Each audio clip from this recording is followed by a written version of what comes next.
Agriculture farming અમારા પ્રોજેક્ટનું નામ સ્માર્ટ ઇરિગેશન સિસ્ટમ છે। હવે આપણે આ પ્રોજેક્ટની વસ્તુઓને સમજીએ।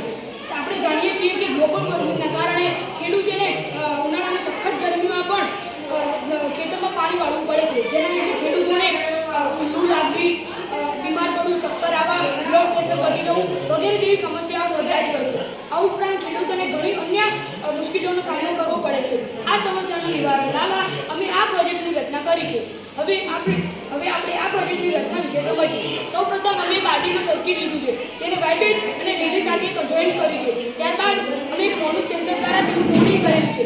આ સર્વે સર્કિટને અમે એક બોક્સમાં રાખીને તમે ખેતરમાં કોઈ પણ જગ્યાએ રાખી શકો છો। તમે ખેતરમાં તમારા ઓરડામાં કે શેઢાના નીચાણવાળા ભાગ પર રાખી શકો છો અને આ વોટર સપ્લાય મોટરનું જોઈન્ટ તમે બોર કુવા કે કેનાલમાં કરી શકો છો।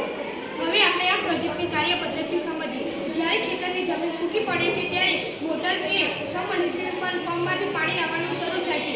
એ પાણી છેલ્લી ટીક સુધી પહોંચે છે ત્યારે સેન્સરના છેડા ભીના થાય છે। આથી મોટર કે સબમર્સિબલ પંપમાંથી આવતું પાણી બંધ થઈ જાય છે। હવે આપણે આ પ્રોજેક્ટની ઉપયોગિતા સમજીએ। ખેડૂતો આ પ્રોજેક્ટની મદદથી પોતાના ખેતરમાં પાણી વાળી શકે છે। તેઓને તડકામાં ઊભું રહીને પાણી વાળવાની જરૂર પડતી નથી। તેઓ એક ઝાડના છાંયડા નીચે બેસીને પણ પોતાની દેખરેખ નીચે ખેતરમાં પાણી વાળી શકે છે। આ પ્રોજેક્ટની અંદર પાણીનો વ્યય થતો નથી અને જરૂર પૂરતું પાણી વપરાય છે। હવે આપણે આ પ્રોજેક્ટ કામ કેવી રીતે